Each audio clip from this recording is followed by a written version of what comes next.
Hey, can you hear me? Give me a thumbs up if you can hear me. Yeah, okay. All right. So we are debating this resolution, anyone can dance well.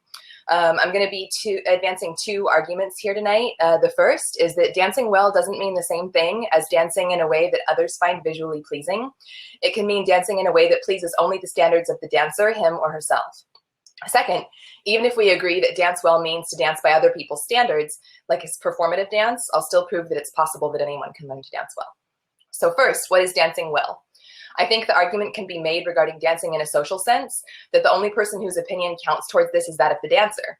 So most people who dance socially, like at a party, at a wedding, or at a bar, the point isn't to show off to your friends, it's to enjoy yourself. For some people as well, the purpose of dancing is to commune with God. To quote from a recent Yale study, institutionalized altered states of consciousness are extremely widespread in cultures known to anthropology, suggesting not only that are wakeful states part of the repertoire of human experience, but they are also usually incorporated into cultural behavior or belief. One of the most common ways to induce these altered states is dancing. People don't just dance for performative reasons. Whether or not someone danced well in the context of meditation or prayer isn't something that other people get to judge. According to the Radio City Rockettes, who have this on their website, dance is the act of finding yourself and losing yourself at the same time. Accordingly, the best judge of whether or not this is happening is the dancer, himself or herself. My second point, to quote Mikhail Baryshnikov, dancers are made, not born. The work of Carol Dweck out of Stanford University, this is actually my favorite research that I like to talk about because it applies to basically everything in life.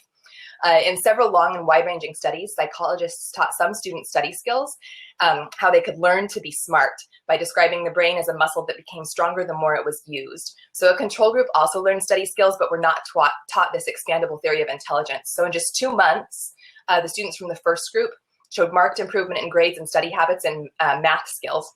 And in subsequent research, Carol Dweck called this term the growth mindset, the idea that you can get better at anything through practice. And this growth mindset has been applied by everybody from basketball coaches to computer engineers. She later did brain scans of fixed mindset students, those who believe their abilities are fixed versus those with growth mindsets, and found startling differences when they were confronted with an error they had made in a math problem. So the fixed students showed no activity, whereas the growth mindset students engaged deeply to process the error. They found that they could actually get better. Dancing is, like anything else, is a learned skill. So to close, I'm going to leave you with this quote from Martha Graham. I believe we learn by practice. Whether it means to learn to dance by practice dancing or learn to live by practicing living, the principles are the same. In each, it is the performance of a dedicated and precise set of acts, physical and intellectual, that comes in the shape of achievement or a sense of one's being, a satisfaction of spirit. And I'll finish that quote in my next. Oh, all right. So, hi. The first thing I'm going to talk about is the burdens, because the motion is quite hard for the pro to prove in this debate. That is to say that anyone can dance well, which means that if at any point in this debate I can prove to you that there is a group who is unable to dance well, then I would be able to win this debate. So pro has an exceptionally high burden. How am I going to do this? I'm going to firstly demonstrate that there are physical disabilities, which mean that you can't dance well. Secondly, mental disabilities, which mean you can't dance well. And thirdly, social disabilities, which means you can't dance well.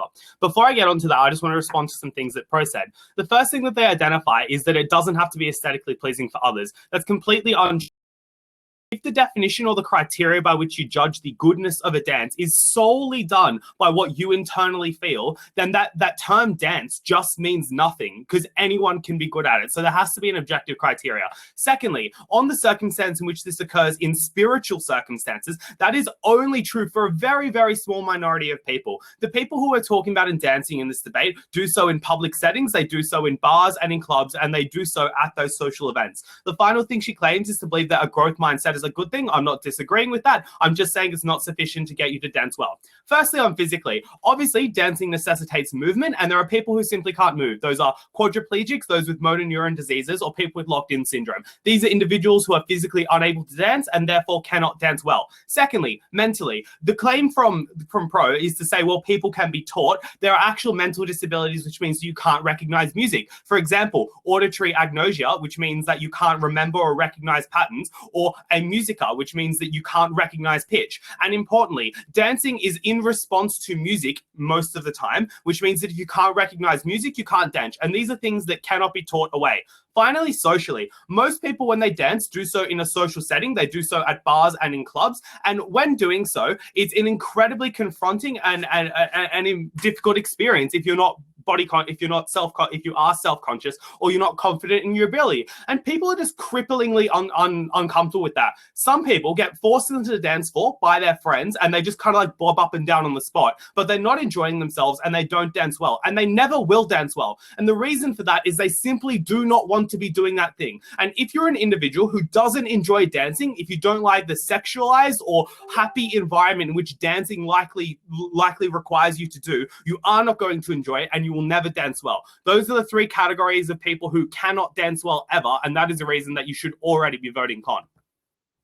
Okay, so here are your three categories. Your people that can never dance well are people that cannot move, people that have some kind of inability to dance because they can't learn things, because they can't hear music. Do you think that you have to have music to be able to dance? I'm actually asking you that question like a yes or a no. In almost all circumstances, yes, especially when you look up, like Google define dance, it says moving rhythmically with regard to music. So even if that's not the case, it's the vast majority of cases.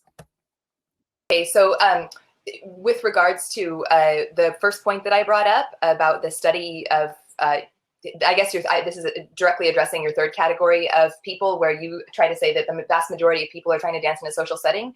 That's actually really not true. So in 488 societies, 90% had some kind of transcendental state that involved dancing.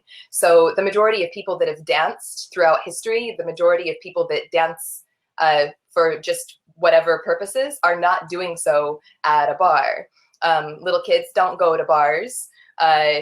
People that dance on their own at their house aren't doing it at a bar. And in that very wide-ranging study, I think that disqualifies that first point of people that are doing it. The vast majority of them are doing it at a bar. That's just not true. Most people aren't dancing primarily just at a bar. People dance in all kinds of other different settings. So in addition to that idea of dancing at a bar, those people would be better if they practiced.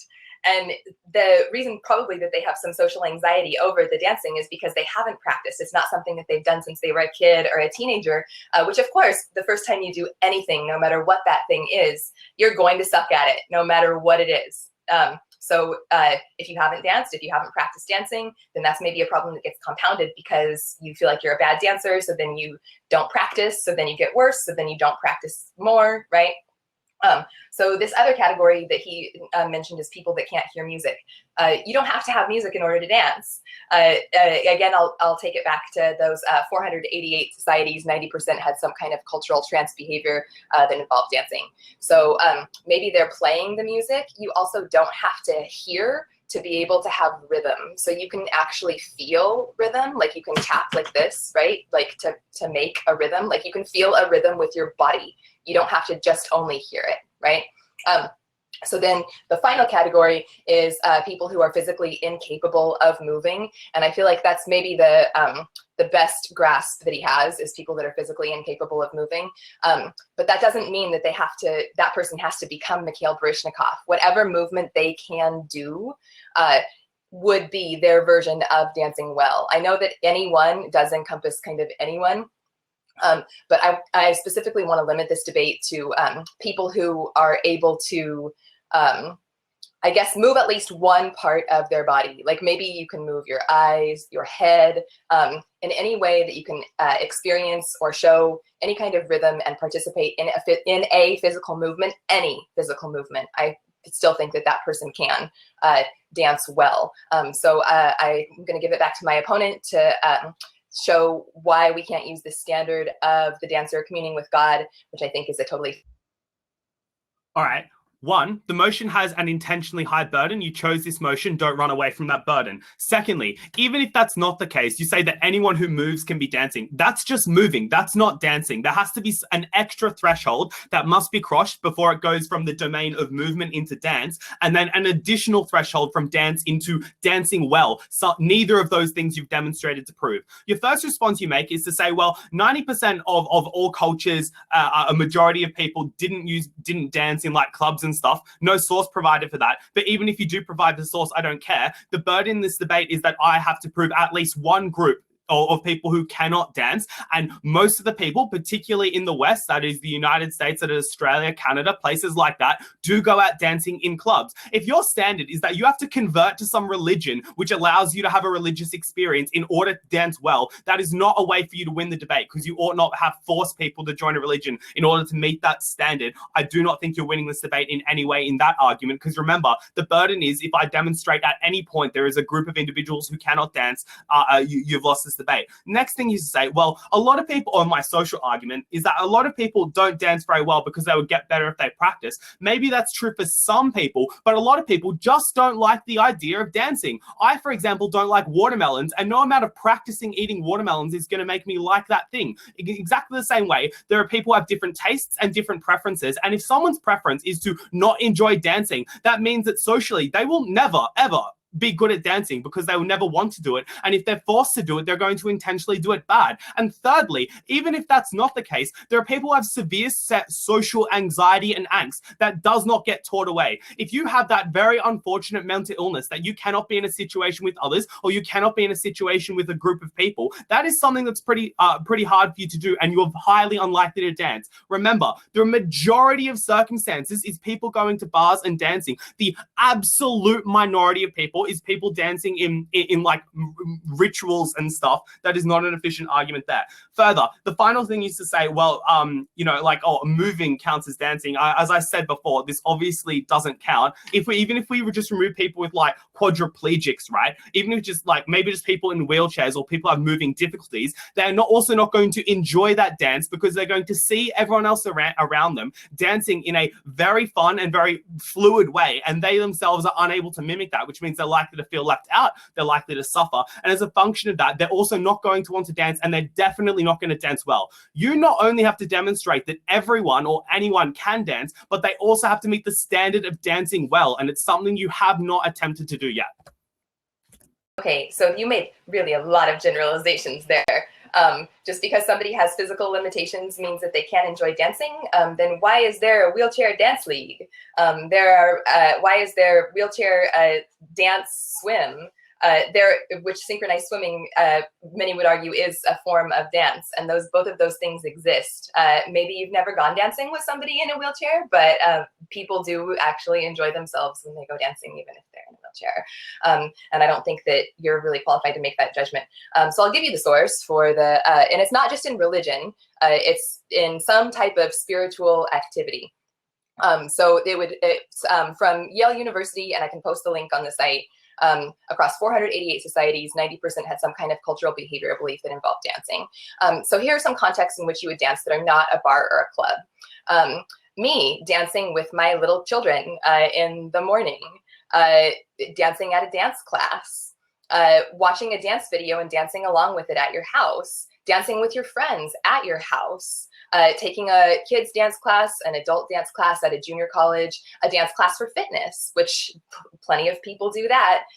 There are plenty of people that don't go to bars and clubs and that dance for all different kinds of reasons. To go back through, because I just want to keep this organized, you said that we could throw out this idea of people not being able to move. So even if somebody can move, there actually is like a wheelchair ballroom dancing association. So that's, I think, that's just so far off base to say that those people wouldn't enjoy it, that they're not, they can't learn to dance well. You can still learn to dance well within whatever abilities one has. So that's the category of people with limited mobility. So then your other categorization is people with limited social mobility. And I think it's an inaccurate analogy to say that you don't like eating watermelon, so you're never going to get good by practicing eating watermelon. But eating watermelon isn't something that is an act. It's it's liking watermelon is not the same as liking dancing, because you're not doing it, you're not eating it better each time. You're not learning different steps. You're not becoming more aware of your body. Anything that can build bodily awareness, whether that's dance, yoga, running, pretty much like any sport, will make you better at dancing because you will learn to know your own body better. So my original argument still stands that people that have social awkwardness around dancing, they have that social awkwardness around dancing because they haven't practiced it. And if they were to practice it, then they would obviously get better. So that's the category of social awkwardness. We already talked about the limited mobility. We already talked about people in bars. I gave you plenty of examples where people dance where it isn't in a bar, where it isn't in a club. I don't think that this debate can be really limited to that, frankly, at all. I think that the vast majority of the times that people dance, they are doing it for themselves. Okay, so I've got a question for you. Do you think that people have preferences? Sure, people have preferences. That's fine. All right. Now, do you think people who have a preference to not do dancing, who will never engage in dancing and never try to do dancing, or if forced to do it, will intentionally do it bad, can dance well? I don't know why anybody would intentionally do it badly. I don't really see why that's even to the point of this. If you don't like dancing, you are probably unlikely to practice dancing. That doesn't say anything to my point, which is that if you want to get better at dancing, you can get better. And that's what the resolution actually says. Anyone can dance well. So if it's a preference, that means you are choosing to not get better at it because you are choosing not to practice, though you could if you chose to practice. Anyone can get better at anything that they put effort towards. So if you have a preference for something, it means you won't do that thing. That means that you as an individual physically will not do it. And that's not a choice. It's because it's internal to you.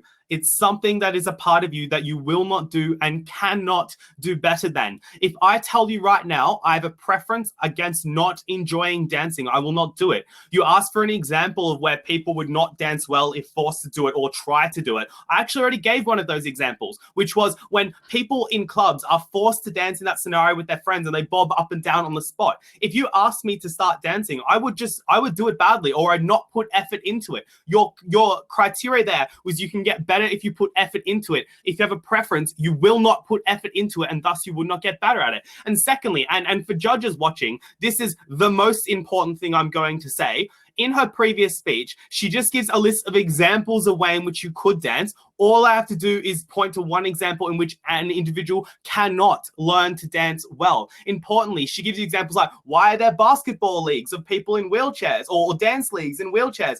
Okay, but not everyone who is in a wheelchair is a part of that. And I have lots of friends who have disabilities, and a lot of them just fucking hate the world. And why that is because they see people around them who have all of the longevity and all of the movement that they should have had, but was cruelly taken away from them for no reason. Which means that is not a choice that they have, given if choice was an important thing before. That means they will not ever learn to dance, and they will not enjoy that dancing. And importantly, they'll never learn to dance well, which is also the thing you have not yet done. At best, you can prove people will move, and maybe in some cockamamie reasonability, you can call that dancing, but it's certainly not dancing well, and it's a burden you have not demonstrated. So simply because those examples exist is not enough of a reason to believe that anyone can. That is the burden that you have in this debate. Additionally, then, the next step, I could just think of this person, right? If you're going to if you're limiting this to like people have spiritual ideas or people who go to the gym,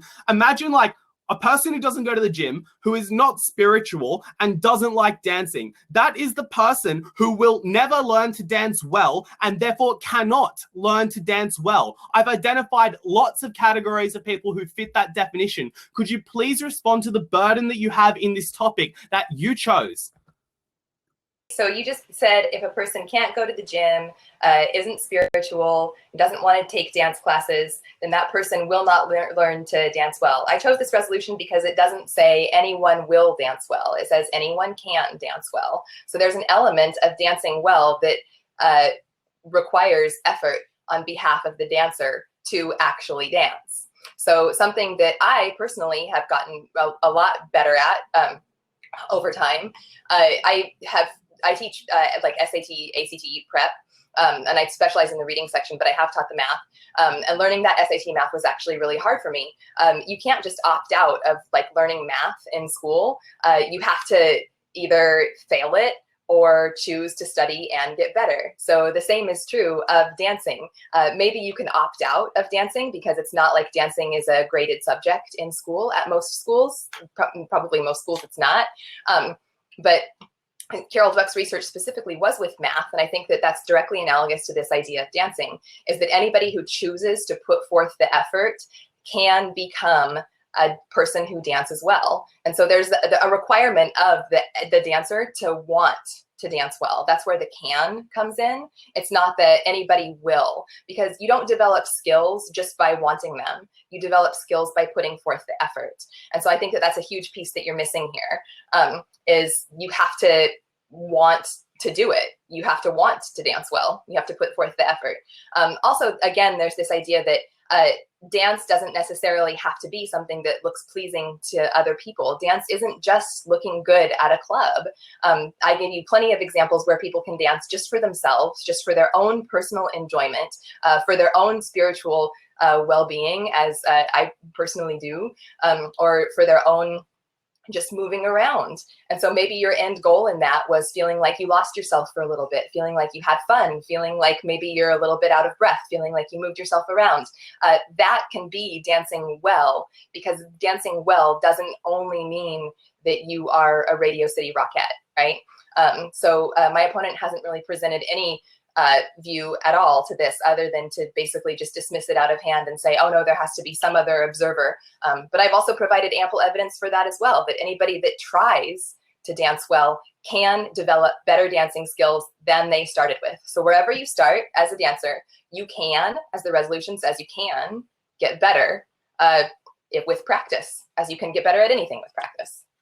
I just want everyone to know how far pro has gone off the rails so far. In that speech, the standard of dancing well has gone down to being out of breath and perhaps moving around a little bit. If that were the case, perhaps shouting at someone in a camera or on call out would count as dancing, because I'm speaking really quickly, getting out of breath, and I'm moving around. That is not a standard by which you would call dancing. If that is the case, then dancing is meaningless and pro cannot win this debate. The next claim she says, and importantly, here's the thing I want to note here. The motion is not anyone who puts in the effort can dance. The motion is anyone can dance well. So the thing I want to point out is she does not get to stipulate this extra criteria for which she provide no motivation for. Remember, this is the topic that you chose. Accept the burden that is required for you in the plain and reasonable reading of this topic. The next thing is to say, well, like dance and math are like analogous. Absolutely not. And here's the reason why they're not. You told me that they're not, because you say to me, well, dancing is getting lost in it and finding yourself all at the same time, which is an inherently an emotional experience. Math is not an emotional experience, and you cannot teach emotions as a function of that. It is unreasonable to believe that someone could just learn to dance well, because there would be no heart in it and there would be no enjoyment in it. Again, I want to point out, all I have to do is just demonstrate one group of an individual who would not do it, someone who cannot put in the effort, someone who does not have the time or capacity, someone who does not have the physical, mental, or physiological capabilities to do so. That is an individual who cannot dance well. And again, I'm going to say it for like the 15th time this debate. You have to go from a standard of not just dancing. Your burden is higher that you have to do dancing well. And all you've said thus far is that if you personally enjoyed it, that is not a sufficient standard, because by that metric, you could use anything, right? I could just scribble on the page and say, yeah, look, I do physics well. That is not the way in which society works. There has to be objective criteria. I provided you a series of reasonable objective criteria. What were those? 1, that it was an emotional experience. 2, that it was repetitive sequence of steps rhythmically with regard to movement. I gave reasons to believe that with regard to music. And 3, that it was requisite, had movement in it, and there were people who could not move in that way. The thing that you have to defend here at this point is the ludicrously low standard by which you would define dancing. That is not a way in which you win this debate. Okay, so I know that this has all been kind of gone over before, but your definition of dancing is rhythmic, movement, sometimes to music. I gave you plenty of examples where people don't need music to dance. There are, I can say them again, but you can easily just rewind and see them. There are plenty of, you don't need music. Music is not a requirement for dancing. So you also say that it's not analogous to math because math isn't an emotional experience. My friend who is a math professor would heartily disagree with you there. Even I have had emotional experiences doing math because it can actually be really beautiful. There's a concept called flow state where you become kind of, maybe you're familiar with it. I'll post some links to it, but you can get that with math. You can get that with dancing. Dancing, I think, is unique because it involves the whole body. And since you don't give a definition of dancing well, other than some kind of criterion of these are some different people, well, by what standard? Like, who is the judge of well? Is the judge the judges on like America's Got Talent or some show like that? Is the judge the crowd at the bar, or is the judge your partner? Or is who is the judge, right? So you never gave any kind of standard for the well. So I think it's okay to use mine, which mine is that it can be a communion with oneself, right? Or with God, as it is practiced all over the world, and that is how dance has been practiced and is most widely practiced. This idea of limiting it to dancing in bars is like so minuscule in the grand scheme of dancing. So I think that just to close up, anybody that wants to put in the effort to learn how to dance can learn to dance well, as substantiated by the research of Carol Dweck that my opponent didn't even really touch the surface of at all. This idea that anybody can learn anything, it's absolutely true. And so I'm just going to close out with that quote from Martha Graham because I think it's absolutely beautiful. So in each, it is the performance of a dedicated and precise set of acts. Again, this is practice, physical or intellectual, from which comes the shape of achievement, a sense of one's being, or a satisfaction of spirit. One becomes in some area an athlete of God. Practice means to perform over and over again in the face of obstacles, some act of vision, faith, or desire. Practice is a means of inviting the perfection desire. I did rebut those things, and I did provide a standard. The standard I provided in my first and second speeches, if you would like to rewind, is that there has to be some aesthetic objective view, and secondly, that it's moving rhythmically. You did not respond to those things. You don't get to lie in the last section of your speech. The next thing is to say, well, I didn't respond to the idea that anyone can dance well. I did respond to that. What I said is I don't disagree anyone can learn. I said I don't agree that anyone can learn to dance well. You haven't made the link from learning to dance to learning to dance well, which is the standard that you have set a ludicrously low bar for, which is unacceptable. But look, at best, I'll take you in your very, very best example that you could just move a little bit and have a personal experience with God. If that even is the majority, that is still not all people or any people. If the criteria in your debate is that you have to convert to a religion or be a religious or be a spiritual person, then that is not a criteria which applies to everyone. I am an atheist and I do not feel spirituality. Therefore, that criteria does not apply to me. Remember, the burden and the thing I have to do in this debate is demonstrate that not anyone can do it. That is a single group who cannot learn to dance well is the group that would let me win the debate. What were those groups? Quadriplegics, people who cannot move. But to be fair, if we remove those, people who can't understand music, your claim was to say, well, some people don't need music, but the only people who didn't need music were those religious people. What if there was a non-religious person who had musical agnosia? That means that they would not fit into your category, would fit into mine, and would mean with the debate. But also things like social experiences. As you identified before, it doesn't always have to be social, but the majority of the West is social. For example, very young people who go out every weekend to clubs do so at bars. But even if that's not the case, that is not all of these circumstances. The burden that this motion requires the pro to defend is that anyone can dance well. She does not get to stipulate that you get to put in effort, because by that logic, she could also stipulate that you have all the dancing shoes and you have a professional coach. These are things that you don't get to stipulate and are impediments to people being able to dance well. And as a function of that, you're simply unable to win this debate. And importantly, for judges watching this in for the last minute and a half, I really do want to stress again, the standard that she has set for herself is moving a little bit or feeling good inside or being a little bit out of breath. These are so vague that they could virtually be applied to everything. Running up and down some stairs by that logic would count as dancing. Going across to the mall to the street was count as dancing. And what that means is that the logic of dance under pro side does not mean anything. And as a function of that, she has no ground to stand on in